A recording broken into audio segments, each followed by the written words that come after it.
Ibema, nangi damsa se amna phagale. Doctor na loina mang normal ori hairine. Baba yang tholakani. Bema na khweni ki kari lero haibano. Baba ki wahai tu tabada aina kaya ki matik harau zakhiba. Langtak na bana thamoi silai pam khangkide. Baba, asing magi damcha pharabra. Chatpa ngamlabra. Hana natre yam phagale. Surgery matungdane physiotherapy treatment tawbada hojikti yam normal ore. Nang damcha pahela uro. Yam harawe. Yarani de baba. Yarani de haidok luri. Thamoi sinadi magi mapao amatang ni taning mana langtak naribani. Masihi nupasisu ko pairake haide. Apang wina tawradana. Migi awaba kaimte khambide. Pare pare. Adudi pa thamage ko. Hoi baba. Karigino khangdi ngasi di wakal siamna makalami damchagu uba phanglaktaba tha ani helai. Adubu aigi wazabagi aina ngaizabagi mahaidi phangli. Mana tekta kaidani yum masida halakpaduni thamoi sina khawrangliba. As ahinse khara tuna loikradi phakranida. Kaino masi sibu pungsi suchai jate. Aduwa karigino aina ngasidi mirror ki mamangda leptuna momonta nokliba. Aise ngawraba malida. Nangi Nungshiba Nangna angawbe haibadu oire ko aise. Ai kreda kan kreda nangi Nungshiba. Aibu kaya da laina sumbiriba. Ai muk iko wangba. Ai muk anam kanba kanasu leiramoy. Ai khangzai. Adubu nangi Nungshiba ki mamangda aigi go na kaidoruni. Ngasidi nangi Nungshiba ki mamangda aigi go maithiredana. Ayuk hek yahobadagi aina ngasigi imungsida kanglam cherisi phanadi yami. Isasi asuk yamna khoirangba langtaknaba phawrisi karigino khangde. Aigi luhongba numita phawba asumna ai tawkhide. Pungsibo kayam watlige tawrisibo khanduna ai yengi. As pung 3 tabada ngairimi. Pung 2 dani ko damchana yawraktuise. Aini ngai ngamdreda tawrise. Aina ngasisibo thapak sam pharisi kaigino. Chakasi lore haiba pung 3 kaktari. Damchana horen yawrakpadadi chachik onba tare. Berani hi aisisu. Tawpham khangdana damchagi roomduda amuk changi. Ngasigi aina room si senglisi maridakti suri. Karimta motpasu laitabasibu karigino aina hanjin hanjin changlisibu. Ngasisu mabu mafamsida sum laikhidoira. Ngamaroi. Ai ngasidi mana chatlo hairasu manaktagi sukhen helaroi. Nangna ngambra aina ngambra yengeba. Ithanta momona mong noksei. Nongmada kening ludraba aisi ngaside karigino basanta lakpadawna keningba phawraiba. Upududa yawriba phi mayamdu munna yengi khanpham khangde koktum ngawi. Kariginomni aikhoi palemsina aigine na punsigi setpada loiroidaba phi mayamse pikthana piraisibo. As aidi mayamsi maming phawba loina khangde. Karamna kanada setkadabano haibasu khangde. Mayamna hapnai sadana aisu purainine. Aisi onthokna pangri. Pirol mayamsigi mahutane sana sajaramadi kayam kanane. As aisi suba tanzasidagi kadaidagi wakalno khangde. Kanphamga mata khangde. Bemadubu kadaida chatkrabano khangdemni. Aina khara keninga akasidane kebige gamta haideba. Nahan kaidi kedena ngangibaneba. Imaduna kadai laikhrajano amuk sairaktan. Hoida sibum mina tawnadabra. Bema nang mukai legeba sidam tala o kaino yengo la o. Inama kaino yengduidubo. Kaino haigeba imatani ko aina yengo la o na kaubaneba. Kaino inama nago tumina haira oba. Adubro has para phadaba angang macha dawna sat hairo yamamal ka hanganu goina mana. Adubro ai kari dress setuinu khangreba. Is adugi oire ikai bikasa tawri. Date charamna singaikre. Adubu ko haira lore dubu. Se si hangdo ai khanbige. Ngai khoi nama damchana leibiba sari mayam laidani nangya. Nangna sawrini na setpidabado. Adu mayam dugi maraktagi ama khalasi damchana rauzanaba. Hoi adusu yai. Tu adugi pek to aduda loina yawbani. Bemana phi mayam dugi maraktagi aingonda khwaidagi na pakkani khanba ma khali. Aisu phajana phamalaga kebiri. Jandan gasi aina koidring koidrang yek boitei boitawbadu mana phajana muthatpiraga phajana thinbi. As aise phati phajaba jane maitei dress ka se ꯐꯖꯅ ꯁꯦꯠꯂꯒ ꯆꯟꯗꯟꯒꯥꯁꯦ ꯐꯖꯅ ꯇꯤꯜꯂꯗꯤ ꯑꯩꯁꯦ ꯃꯩꯇꯩꯒꯤ ꯃꯧ ꯑꯅꯧꯕꯤꯒ ꯆꯞ ꯆꯥꯕ ꯁꯛꯇꯝꯗꯨꯅꯤꯀꯣ꯫ ꯏꯁꯥ ꯏꯊꯟꯇ ꯆꯦꯞꯊ ꯌꯦꯡꯖꯩ, ꯌꯦꯡꯂꯤ ꯃꯈꯩ ꯄꯦꯟꯗꯦ꯫ ꯈꯧꯔꯥꯡꯅ ꯉꯥꯏꯖꯕ ꯃꯤꯀꯨꯞ ꯑꯗꯨ ꯌꯧꯔꯛꯂꯦ꯫ ꯑꯩ ꯍꯧꯖꯤꯛ ꯄꯥꯏꯔꯛꯈꯤꯕ ꯐ꯭ꯂꯥꯏꯠꯇꯨꯗ ꯁꯣꯏꯗꯅ ꯑꯩꯒꯤ ꯗꯥꯝꯆꯥ ꯌꯥꯎꯔꯛꯂꯝꯂꯅꯤꯀꯣ꯫ ꯑꯁ ꯂꯥꯡꯇꯛꯅꯕ ꯁꯨꯝ ꯍꯦꯟꯒꯠꯂꯦ꯫ ꯑꯦꯌꯔꯄꯣꯔꯠ ꯐꯥꯎꯕꯗꯪ ꯆꯠꯂꯒ ꯃꯥꯅ ꯑꯦꯌꯔꯄꯣꯔꯠꯇꯒꯤ ꯊꯣꯛꯂꯛꯄꯗꯣ ꯌꯦꯡꯖꯅꯤꯡꯕꯅꯤ, ꯑꯗꯨꯕꯨ ꯎꯄꯥꯏ ꯂꯩꯇꯦꯗ, ꯌꯨꯝꯗ ꯁꯨꯝ ꯉꯥꯏꯖꯔꯒꯦꯗ꯫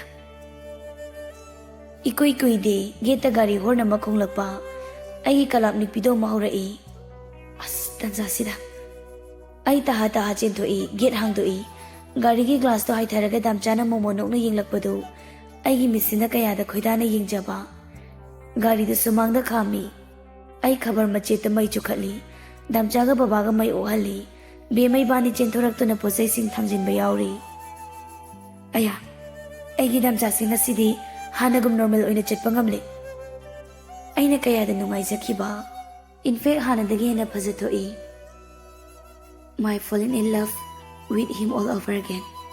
ꯊꯃꯣꯏꯁꯤꯅ ꯈꯜꯂꯦ, ꯃꯁꯤꯒꯤ ꯅꯨꯄꯥꯁꯦ ꯄ꯭ꯔꯄꯣꯁ ꯇꯧꯔꯁꯤꯔ ꯃꯌꯥꯝ ꯃꯃꯥꯡꯁꯤꯗ꯫ ꯑꯩꯒꯤ ꯋꯥꯈꯜꯁꯤꯁꯨꯅꯦ ꯑꯌꯥꯕꯤꯅꯤ꯫ ꯄꯣꯠꯆꯩꯁꯤꯡꯗꯨ ꯏꯃꯨꯡꯗ ꯄꯨꯁꯤꯜꯂꯤ꯫ ꯗꯥꯝꯆꯥꯒ ꯕꯕꯥꯒ ꯏꯔꯨ ꯂꯨꯅꯕ ꯑꯩꯅ ꯁꯥꯍꯟꯗꯨꯅ ꯊꯝꯂꯤꯕ ꯏꯁꯤꯡꯗꯨ ꯏꯪꯈꯤꯒꯗ꯭ꯔꯥ ꯍꯥꯏꯅ ꯄꯥꯈꯠꯆꯩ꯫ ꯏꯃꯥꯅ ꯇꯟꯖꯥ ꯆꯥꯅ, ꯂꯝꯁꯥꯡ ꯂꯥꯛꯄꯒꯤꯅꯦ ꯆꯣꯛꯊꯔꯝꯃꯅꯤ, ꯏꯃꯧꯅꯅꯦ ꯏꯁꯤꯡ ꯂꯨꯝꯂꯒ ꯂꯩꯔꯕꯅꯤ, ꯃꯣꯏ ꯄꯥꯕꯨꯡꯁꯨ ꯆꯥꯏꯊꯕꯤꯔꯨꯔꯣ꯫ ꯕꯨꯡꯉꯣ ꯅꯪꯁꯨ ꯂꯨꯊꯣꯛꯂꯨꯔꯣ, ꯑꯗꯨꯒ ꯆꯥꯛ ꯏꯁꯤꯡ ꯄꯨꯟꯅ ꯆꯥꯅꯕ꯫ ꯗꯥꯝꯆꯥ ꯕꯥꯠꯔꯨꯝꯗ ꯆꯪꯈ꯭ꯔꯤ꯫ ꯀꯤꯆꯟꯗ ꯃꯌꯥꯝꯒꯤ ꯆꯥꯛ ꯁꯦꯝꯅ ꯗꯥꯝꯆꯥꯒꯤ ꯅꯨꯡꯁꯤꯕ ꯃꯤꯅꯣꯛ ꯅꯤꯡꯁꯤꯡꯗꯨꯅ ꯃꯣꯃꯣ ꯅꯣꯛꯆꯩ꯫ ꯑꯗꯨꯕꯨ ꯀꯩꯒꯤꯅꯣ ꯗꯥꯝꯆꯥꯅ ꯑꯩꯉꯣꯟꯗ ꯋꯥꯍꯩ ꯑꯃ ꯐꯥꯎꯕ ꯍꯥꯏꯗ꯭ꯔꯤꯁꯤꯕꯣ? ꯃꯥꯒꯤꯁꯤꯕꯨ ꯑꯩꯕꯨ ꯆꯥꯛꯍꯜꯂꯤꯕ ꯍꯥꯏꯗꯨꯔꯥ? ꯅꯠꯇ꯭ꯔꯒ ꯃꯇꯝꯗꯨꯗ ꯃꯥꯕꯨ ꯋꯥꯍꯟꯈꯤ ꯍꯥꯏꯗꯨꯅ ꯑꯩꯕꯨ ꯃꯨꯛꯂꯛꯅꯔꯤꯕ꯭ꯔꯥ? ꯗꯥꯝꯆꯥ, ꯑꯩꯁꯦ ꯀꯌꯥꯝ ꯀꯨꯏꯅ ꯁꯨꯝꯅ ꯂꯥꯡꯇꯛꯅꯍꯟꯈꯤꯅꯤ? ꯑꯩ ꯋꯥꯔꯦꯕ, ꯑꯩꯕꯨ ꯅꯊꯥꯅꯨꯡꯗ ꯆꯦꯠꯅ ꯀꯣꯟꯁꯤꯟꯕꯤꯔꯣꯕ꯫ ꯑꯩ ꯑꯁꯨꯝꯅ ꯋꯥꯕꯁꯤ ꯄꯨꯕ ꯉꯝꯗ꯭ꯔꯦ꯫ ꯑꯩꯅ ꯍꯩꯇ ꯊꯣꯡꯖꯕ ꯃꯊꯦꯜꯁꯤꯡꯗꯨ ꯕꯕꯥꯒ ꯗꯥꯝꯆꯥꯒꯅ ꯍꯔꯥꯎ ꯍꯔꯥꯎ ꯆꯥꯕꯤꯕꯗꯨ ꯎꯔꯒ ꯑꯩꯅ ꯀꯌꯥꯝ ꯄꯦꯟꯖꯕ꯫ ꯈꯪꯗꯦ, ꯄꯨꯖꯥꯔꯤ ꯑꯃꯒꯤ ꯈ꯭ꯋꯥꯏꯗꯒꯤ ꯅꯨꯡꯉꯥꯏꯖꯕꯁꯤ ꯑꯩꯅ ꯂꯥꯡꯖꯔꯤꯕ ꯈꯔꯗꯨꯗ ꯆꯥꯕꯤꯔꯤꯕ ꯃꯌꯥꯝꯗꯨꯅ ꯍꯔꯥꯎꯅ ꯆꯥꯕꯤꯕꯗꯨꯅꯤ꯫ ꯗꯥꯝꯆꯥꯅ ꯄꯥꯝꯖꯕ ꯁꯪꯒꯣꯝ ꯈꯦꯔꯗꯨ ꯑꯔꯣꯏꯕ ꯑꯥꯏꯇꯦꯝ ꯑꯣꯏꯅ ꯍꯥꯞꯄꯤ꯫ ꯗꯥꯝꯆꯥꯅ ꯀꯌꯥꯗ ꯍꯔꯥꯎꯅ ꯆꯥꯖꯕ, ꯃꯥꯅꯁꯨ ꯄꯥꯝꯖꯕꯁꯤ ꯑꯩꯅ ꯃꯥꯕꯨ ꯅꯨꯡꯁꯤꯗ꯭ꯔꯤꯕꯅꯤ ꯍꯥꯏꯗꯨꯅ ꯅꯣꯡꯃꯇ ꯍꯦꯛ ꯄꯤꯖꯈꯤꯗꯕꯅꯤ꯫ ꯃꯥꯁꯨ ꯅꯣꯡꯃꯇ ꯍꯦꯛ ꯆꯥꯒꯦ ꯍꯥꯏꯗꯦ꯫ ꯃꯌꯥꯝ ꯆꯥꯛ ꯇꯣꯛꯅꯈ꯭ꯔꯤ꯫ ꯕꯦꯝꯃ ꯑꯩꯈꯣꯏ ꯑꯅꯤꯃꯨꯛ ꯆꯥꯕ ꯍꯧꯒꯠꯂꯤ꯫ ꯆꯥꯛꯀ ꯆꯥꯐꯝ ꯑꯃꯠꯇ ꯍꯦꯛ ꯈꯪꯗꯦ ꯗꯥꯝꯆꯥꯒꯤ ꯃꯅꯥꯛꯇ ꯆꯠꯅꯤꯡꯕꯅ꯫ ꯑꯩꯅ ꯀꯣꯜꯂꯤꯛ ꯃꯌꯥꯝꯗꯨ ꯂꯣꯏꯁꯤꯜꯂꯒ ꯊꯣꯛꯈꯤꯕꯗ ꯂꯩꯀꯥꯏꯒꯤ ꯑꯍꯜ ꯂꯃꯟ ꯃꯌꯥꯝ ꯃꯥꯡꯒꯣꯟꯗ ꯄꯤꯛꯊꯟꯅ ꯐꯝꯗꯨꯅ ꯂꯩꯔꯝꯃꯤ꯫ ꯗꯥꯝꯆꯥꯅꯁꯨ ꯑꯉꯝ ꯌꯥꯎꯗꯅ ꯍꯜꯂꯛꯄꯁꯤꯗ ꯃꯌꯥꯝ ꯍꯔꯥꯎꯗꯨꯅ ꯂꯥꯛꯄꯤꯔꯤꯕꯅꯤ꯫ ꯃꯌꯥꯝꯗꯨꯒꯤ ꯆꯥ ꯅꯨꯡ ꯍꯣꯠꯅꯔꯤꯉꯩ ꯇꯟꯖꯥꯗꯨꯗ ꯕꯦꯝꯃ ꯑꯃꯨꯛ ꯆꯪꯂꯛꯏ꯫ ꯏꯅꯝꯃ, ꯀꯩꯗꯧꯔꯒꯦ ꯕꯦꯝꯃ? ꯆꯥꯗꯣ ꯈꯔ ꯌꯥꯝꯅ ꯂꯣꯜꯍꯧꯔꯁꯦ, ꯗꯥꯝꯆꯥꯒꯤ ꯑꯣꯐꯤꯁꯀꯤ ꯁ꯭ꯇꯥꯐ ꯃꯌꯥꯝ ꯂꯥꯛꯇꯣꯏ ꯃꯥꯜꯂꯦ꯫ ꯑꯁ ꯉꯁꯤꯒꯤ ꯃꯤꯌꯥꯝꯁꯤꯗꯤ ꯕꯦꯝꯃ, ꯍꯥꯏꯒꯨꯝꯅ ꯏꯅꯝꯃ, ꯗꯥꯝꯆꯥꯕꯨ ꯅꯨꯡꯁꯤꯕꯤꯕ ꯃꯌꯥꯝꯁꯤ ꯌꯦꯡꯉꯣꯕ, ꯗꯥꯝꯆꯥ ꯅꯥꯕ ꯐꯔꯒ ꯂꯥꯛꯑꯦꯅ ꯇꯥꯕꯗ ꯆꯦꯠꯂꯛꯏ ꯃꯌꯥꯝꯁꯦ꯫ ꯑꯩꯗꯤ ꯑꯩꯈꯣꯏ ꯗꯥꯝꯆꯥꯁꯦ ꯚꯣꯠꯇꯨꯝ ꯂꯦꯞꯄꯨ ꯍꯥꯏꯔꯤꯕꯅꯤ, ꯃꯌꯥꯝꯅ ꯌꯥꯏꯑꯕ, ꯃꯤꯅ ꯌꯥꯝ ꯅꯨꯡꯁꯤꯕꯤꯕꯅꯦꯕꯁꯦ꯫ ꯑꯩ ꯄꯥꯝꯖꯗꯦꯀꯣ ꯅꯣꯏꯒꯤ ꯚꯣꯠ ꯍꯥꯏꯗꯣ ꯕꯦꯝꯃ, ꯃꯗꯨꯅꯗꯤ ꯍꯥꯏꯕꯤꯔꯛꯀꯅꯨ꯫ ꯑꯗꯣ ꯕꯦꯝꯃ, ꯗꯥꯝꯆꯥꯁꯦ ꯍꯥꯟꯅꯗꯒꯤ ꯌꯥꯝ ꯅꯣꯏꯈꯠꯂꯦ, ꯃꯁꯛꯁꯦ ꯌꯥꯝ ꯐꯖꯊꯣꯛꯏꯀꯣ꯫ ꯗꯥꯝꯆꯥꯕꯣ? ꯑꯩꯗꯤ ꯎꯕꯨ ꯎꯔꯨꯗꯤꯌꯦ, ꯅꯪꯗꯤ ꯑꯣꯟꯊꯣꯛꯅ ꯃꯨꯟꯅ ꯌꯦꯡꯉꯝꯃꯦꯗ ꯏꯅꯝꯃ꯫ ꯑꯁ ꯃꯁꯤ ꯑꯉꯥꯡꯁꯤꯗꯤ ꯑꯣꯟꯊꯣꯛꯄꯒꯤ ꯍꯥꯏꯖꯔꯨꯕ ꯑꯗꯨꯅꯤ꯫ ꯍꯣꯏꯗ ꯑꯩꯁꯨ ꯈꯪꯉꯤꯗ ꯑꯗꯨꯕꯨꯗꯤ, ꯑꯩꯒꯤ ꯏꯕꯨꯡꯅꯤꯗꯅ꯫ ꯑꯝꯇ ꯄꯦꯟꯅ ꯅꯣꯛꯈꯤꯒꯦꯗ ꯅꯪꯒꯤ ꯋꯥꯇꯥꯁꯤꯗꯤꯕ꯫ ꯑꯩꯈꯣꯏꯗꯤ ꯁꯤ ꯉꯥꯛꯇꯅꯦ꯫ ꯌꯥꯔꯦꯁꯦ ꯇꯣꯛꯑꯣ꯫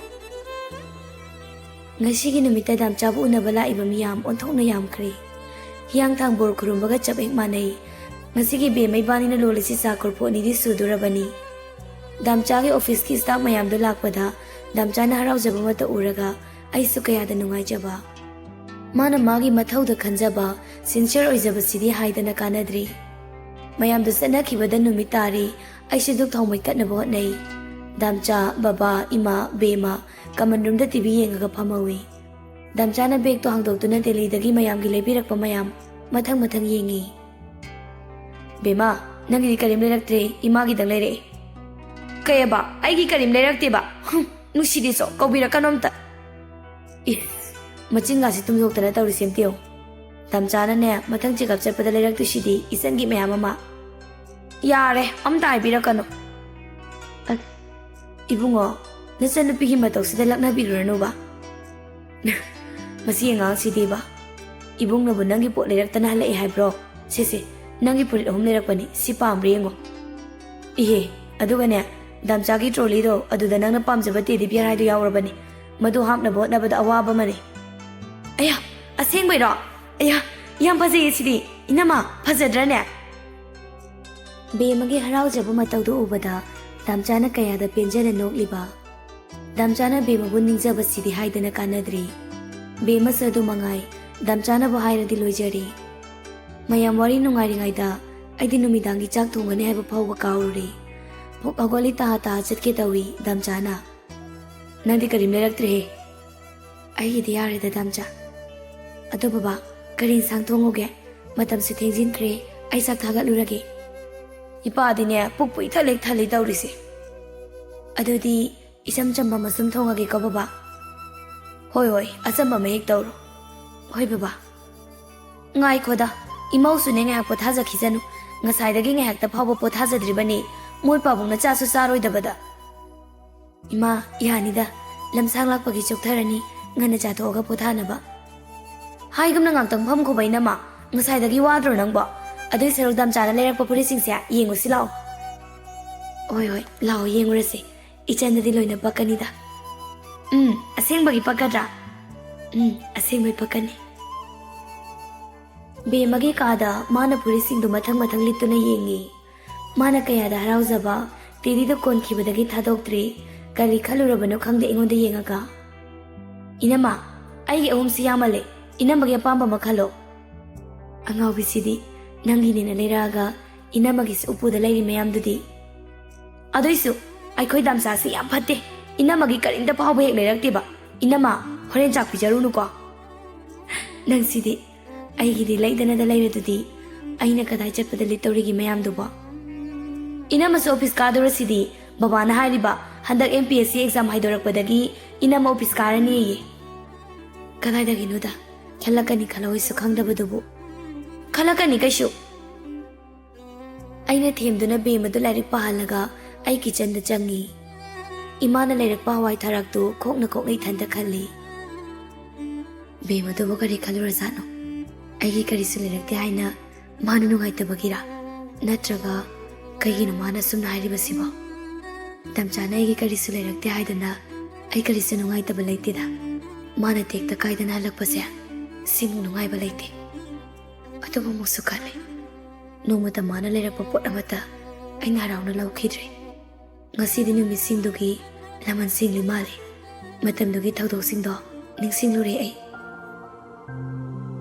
Inama damchanam tala oye. Bema inama insang si thawam tangau silam kige ima chakla mena hairambani. Asta le la obase damchana nangi kaino malai eba. Hoi nangna thau tawjagro ai damcha manak chatlage. Hoi ado thuna chatlu ko damchanga haurabani ba. Hoi kaya hainingdana damchana TV yengliba room da changi. Damcha ai kaubra. Sida phamo. Yarani ai sum lepagi. Nangi chakau bajatpagi pi ama khak lerapani. Phajabri yango. Kaya hainingdana plastic bag to paikhatli munna yengi. Yamnadi phajai adabu mana lerakpa oibagira ai pukningna pamludriba. Aigi hainingdaba itawduda damchana. Kaidore phajadraba. Nangna pamdraga ama silase. Phajai adum handokpikro. Kaigino aise aisa kauba chatloi. Kaidore thoi yam sauna uina. Saubagi nateda. Aigidama kemta leibirakanu. Ai kemta pamde. Salary phangbaduda nang nong pamina hakibaduda sum leirakpani. Aigidama aduk yamna khanbiragadi aigi life se karisu sumaina manghalamoi. Hojikti aigi career su loireda. Phajaba pisi illaga ai kadai chatoino. Chanafam leite ai kem pamde. Pare nangna pamdradi sum leijarasanu. Numitugi matungda damcha nongmata aigi leirakpa pot amata aingonda pirakte. Bemana imana leirakpani hairaga aingonda pirakhiba ngaktani.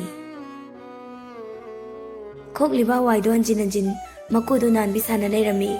ꯄꯨꯛ ꯍꯧꯒꯠꯂꯤ ꯆꯥꯛꯀꯤ ꯃꯩꯗꯨ ꯈꯔ ꯂꯩꯊꯔꯒ ꯊꯝꯃꯤ ꯗꯥꯝꯆꯥꯅ ꯄꯥꯝꯖꯅ ꯍꯋꯥꯏ ꯊꯔꯥꯛ ꯀꯥꯡꯁꯣꯏ ꯊꯣꯡꯒꯠꯂꯤ ꯑꯌꯨꯛꯇ ꯇꯥꯎꯊꯣꯛꯂꯒ ꯊꯝꯕ ꯉꯥ ꯑꯇꯥꯎꯕꯗ ꯁꯥꯍꯜꯂꯒ ꯗꯤꯅꯔ ꯔꯦꯗꯤ ꯑꯣꯏꯔꯦ ꯃꯌꯥꯝ ꯍꯔꯥꯎ ꯍꯔꯥꯎ ꯆꯥꯃꯤꯟꯅꯩ ꯑꯩꯒꯤ ꯃꯤꯠꯐꯝꯗꯤ ꯗꯥꯝꯆꯥꯗꯒꯤ ꯍꯦꯜꯂꯨ ꯌꯥꯗꯦ ꯀꯔꯤꯒꯤꯅꯣ ꯈꯪꯗꯦ ꯏꯅꯥꯛꯇ ꯁꯨꯝ ꯂꯦꯡꯗꯅ ꯂꯩꯍꯟꯅꯤꯡꯂꯤꯕ ꯗꯥꯝꯆꯥ ꯉꯁꯤꯗꯤ ꯅꯪ ꯇꯨꯝꯈꯤꯕ ꯌꯥꯔꯣꯏ ꯋꯥꯔꯤ ꯃꯌꯥꯝ ꯁꯥꯈꯤꯗꯣꯏꯅꯤ ꯑꯩꯅ ꯀꯣꯂꯤꯛ ꯂꯣꯏꯁꯤꯜꯂꯤꯉꯩꯗ ꯇꯨꯝꯈꯤꯅꯨꯀꯣ ꯍꯥꯏꯅ ꯊꯃꯣꯏꯅꯨꯡꯗ ꯍꯥꯏꯔꯤꯕ ꯋꯥꯗꯨ ꯗꯥꯝꯆꯥꯁꯨ ꯇꯥꯔꯕꯒꯨꯝ ꯑꯩꯕꯨ ꯌꯦꯡꯂꯒ ꯃꯃꯣꯟ ꯅꯣꯛꯂꯛꯏ ꯑꯩ ꯁ꯭ꯋꯥꯏ ꯂꯥꯎꯏ ꯑꯩꯁꯤꯁꯨ ꯑꯌꯥꯕꯅꯤ ꯍꯧꯖꯤꯛꯄꯨ ꯑꯩꯕꯨ ꯉꯁꯤꯗ ꯂꯨꯍꯣꯡꯉꯒ ꯂꯥꯛꯄ ꯃꯧ ꯑꯃꯒꯨꯝ ꯏꯀꯥꯏꯕꯒꯨꯝꯒ ꯇꯧꯔꯛꯏ ꯑꯩꯅ ꯊꯕꯛ ꯏꯪꯈꯥꯡ ꯂꯣꯏꯁꯤꯜꯂꯒ ꯔꯨꯝꯗ ꯆꯪꯈꯤꯕꯗ ꯗꯥꯝꯆꯥꯒꯤ ꯔꯨꯝꯗꯨ ꯃꯩ ꯃꯨꯠꯂꯝꯃꯤ ꯗꯥꯝꯆꯥ ꯇꯨꯝꯈ꯭ꯔ ꯃꯥꯜꯂꯦ ꯑꯁ ꯉꯥꯏꯍꯥꯛꯇ ꯐꯥꯎꯕ ꯉꯥꯏꯕꯤꯔꯝꯕ ꯌꯥꯕꯅꯤ ꯑꯁꯨꯛ ꯀꯨꯏꯕ ꯃꯇꯝꯁꯦ ꯅꯪꯒꯤ ꯋꯥꯍꯩ ꯑꯃ ꯐꯥꯎꯕ ꯇꯥꯕ ꯐꯪꯗꯅ ꯀꯌꯥꯝ ꯋꯥꯅ ꯈꯪꯂꯛꯏ ꯅꯪꯅꯗꯤ ꯈꯪꯂꯔꯣꯏꯀꯣ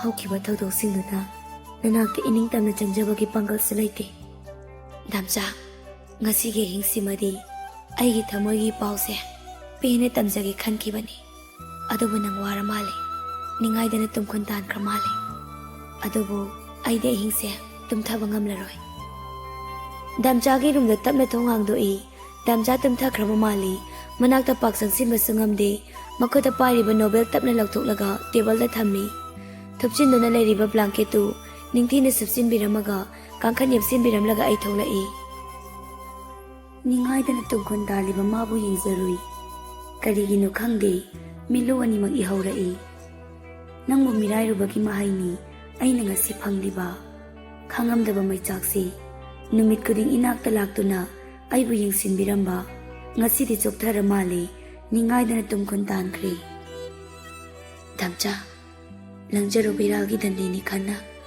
ꯅꯪꯅ ꯄꯤꯕꯤꯔꯤꯕ ꯗꯟꯗꯤꯁꯦ ꯑꯩ ꯍꯔꯥꯎꯅ ꯂꯧꯔꯒꯦ ꯅꯪꯒꯤ ꯅꯨꯡꯁꯤꯕꯗꯤ ꯑꯃꯛꯄ ꯌꯥꯎꯗ꯭ꯔꯕ ꯅꯨꯡꯁꯤꯕꯅꯤ ꯑꯗꯨꯕꯨ ꯑꯩꯒꯤ ꯅꯨꯡꯁꯤꯕꯁꯤꯗꯤ ꯀꯔꯤꯁꯨ ꯃꯃꯜ ꯂꯩꯇꯦ ꯅꯨꯡꯉꯥꯏꯅ ꯄꯣꯊꯥꯔꯣꯀꯣ ꯒꯨꯗ ꯗꯥꯝꯆꯥ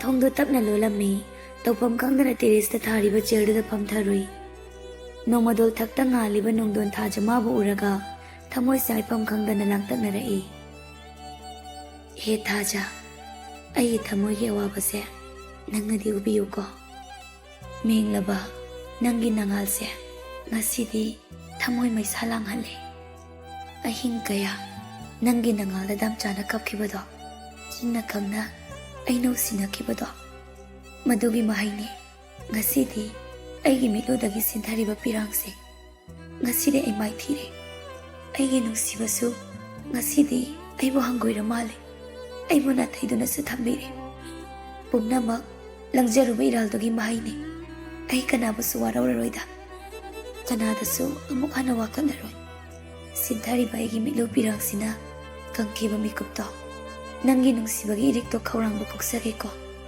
ꯉꯁꯤꯗꯤ ꯑꯩ ꯑꯃꯨꯛ ꯅꯥꯏꯇꯣꯝ ꯇꯥꯔꯦ ꯑꯩꯕꯨ ꯊꯦꯝꯕꯗ ꯋꯥꯔ ꯃꯥꯡꯂꯤ ꯃꯍꯥꯛꯁꯦ ꯅꯤꯡꯉꯥꯏꯗꯅ ꯇꯨꯝꯈ꯭ꯔꯦ ꯑꯗꯨꯕꯨ ꯉꯁꯤꯗꯤ ꯂꯝꯍꯦꯟꯕ ꯑꯩꯒꯤ ꯃꯤꯠ ꯑꯅꯤꯁꯦ ꯇꯨꯝꯊꯧ ꯍꯥꯏꯕ ꯌꯥꯗꯦ ꯍꯦ ꯊꯥꯖ ꯅꯪꯒꯤ ꯈꯣꯡꯆꯠꯇꯤ ꯀꯥꯏꯗꯦ ꯑꯗꯨꯕꯨ ꯑꯩꯒꯤ ꯄꯨꯟꯁꯤ ꯈꯣꯡꯆꯠꯇꯤ ꯑꯁꯨꯝꯅ ꯁꯨꯝ ꯃꯐꯝ ꯈꯪꯗꯅ ꯂꯣꯏꯔ ꯇꯝꯈ꯭ꯔ ꯃꯥꯜꯂꯦ ꯑꯩꯒꯤ ꯄꯨꯛꯅꯤꯡꯒꯤ ꯄꯥꯎꯁꯦ ꯅꯪꯒꯤ ꯅꯐꯝꯗ ꯇꯝꯂꯝꯕꯩ ꯇꯝꯕꯤꯔꯝꯃꯨꯀꯣ ꯅꯤꯡꯉꯥꯏꯗꯅ ꯇꯨꯝꯂꯤꯕ ꯃꯍꯥꯛꯄꯨꯁꯨ ꯍꯧꯗꯣꯛꯄꯤꯔꯨꯔꯅꯨ ꯑꯩꯕꯨ ꯊꯦꯝꯕꯗ ꯆꯣꯛꯊꯔꯕ ꯃꯍꯥꯛꯅꯤ ꯄꯣꯊꯥꯖꯔꯁꯅꯨ ꯊꯣꯏ ꯀꯩꯗꯧꯔꯒꯦ ꯅꯊꯟ ꯇꯝꯃꯝꯕꯁꯤꯗ ꯅꯨꯡꯕꯨ ꯅꯁꯥ ꯅꯨꯡꯉꯥꯏꯇ꯭ꯔꯕ ꯁꯤꯟꯊꯔꯤꯕ ꯃꯤꯠꯂꯨꯒꯤ ꯄꯤꯔꯥꯡ ꯂꯣꯟꯅ ꯇꯩꯊꯣꯛꯆꯩ ꯅꯣꯛꯁꯤꯟꯅꯗꯨꯅ